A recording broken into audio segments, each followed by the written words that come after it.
చెప్పండి సిద్ధేశ్వరరావు గారు. అయితే ఈ రోజు విద్యార్థుల ప్రధానమైన డిమాండ్ ఏంటండి? ధర్మేంద్ర ప్రధాన్ గారిని రిజైన్ చేయించమన్నారు.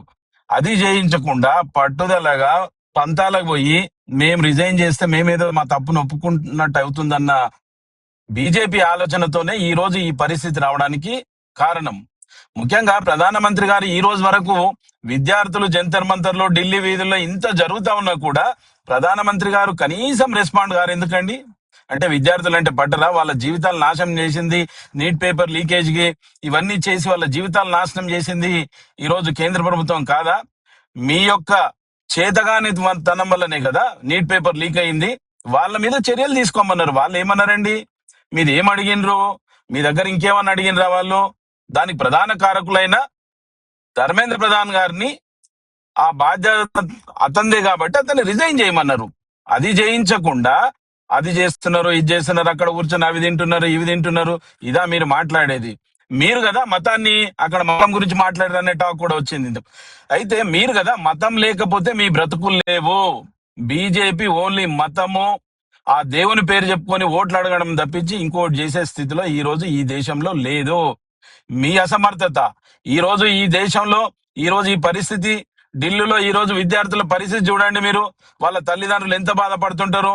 వాళ్ళ చదువులు ఆగమవుతున్నాయి కదా. ఈ రోజు వాళ్ళందరినీ పట్టుకొని అమ్మాయిలను చూడట్లేదు. అలాగే ప్రతి ఒక్కరిని వాళ్ళ మీద వాళ్ళ బట్టలు చింపుతా ఉన్నారు, వాళ్ళ మీద దాడులు చేస్తా ఉన్నారు. ఈ రోజు ఆ పిల్లల పరిస్థితి ఏంటని అడుగుతా ఉన్నాం. ఇదంతా బీజేపీ కావాలని ఇదంతా చేస్తా ఉన్నది. తప్పదు. మీకు రాబోయే రోజులలో దీనికి తగిన శాస్త్రి ఖచ్చితంగా జరుగుతుందని సందర్భంగా తెలియజేస్తాను.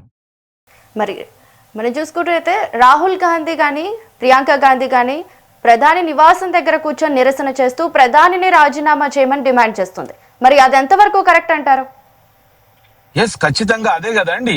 మీరు మొదట విద్యార్థులు శాంతియుతంగా వాళ్ళు ధర్నా చేసి నిరసన తెలిపే హక్కు ప్రతి ఒక్కరికి ఉంది ఈ రాజ్యాంగం ప్రకారం. వాళ్ళు అడిగినరు, మీరు కాదని ఇప్పటి వరకు ఎలాంటి నిర్ణయం తీసుకోకుండా నాంచుతూ ఈరోజు వాంగ్చుక్ గారు కావచ్చు, దీప్కే చాలా రోజుల నుంచి వాళ్ళు దీక్ష చేస్తా ఉన్నారు. అవన్నీ పట్టించుకోకుండా మీరు చేసిన రోజు ఒక బాధ్యతాయుతమైన ప్రతిపక్షంగా ఈ దేశాన్ని దాన్ని చూస్తూ ఉండలేక ఈ రోజు రాహుల్ గాంధీ గారు డైరెక్ట్ అవును వెళ్ళి నిరసన తెలియజేసారు. దాంట్లో తప్పేముందండి? ప్రియాంక గాంధీ గారు కావచ్చు, ఇంత పెద్ద వయసులో మల్లికార్జున్ ఖర్గే గారు కూడా వెళ్ళి ఆ నిరసనలో పాల్గొన్నారు. ఎందుకు? విద్యార్థుల పైన మాకున్న చిత్తశుద్ధి, కాంగ్రెస్ పార్టీకి ఉన్న చిత్తశుద్ధి, గాంధీ కుటుంబానికి ఉన్న చిత్తశుద్ధి, దాని వల్లనే ఈ రోజు విద్యార్థుల అక్కడ ఢిల్లీలో జరుగుతున్న ఆ అవస్థలు, వాళ్ళ విద్యార్థుల పరిస్థితులు చూడలేక ఈ రోజు మా ప్రధాన ప్రతిపక్ష నాయకుడు రాహుల్ గాంధీ గారు వెళ్ళి అక్కడ నిరసన దీక్ష చేయడం జరిగింది. దాన్ని కూడా మీరు ఈ రోజు రాహుల్ గాంధీ గారిని కూడా నేల మీదేసి లాగినరు. మీరు లాగి ముక్కులోంచి రక్తం వస్తా ఉన్నది. అలాంటి పరిస్థితులు కూడా మీరు ఈ రోజు బీజేపీ కేంద్ర ప్రభుత్వం చేస్తా ఉన్నది. వీటన్నిటికీ భవిష్యత్తులో మూల్యం తప్పకుండా మీరు మూల్యం చెల్లించుకుంటారని ఈ సందర్భంగా హెచ్చరిస్తున్నాం. బీజేపీ అంటుంది, అలా ఎందుకు చేయాల్సి వచ్చింది? ఇదండి సారీ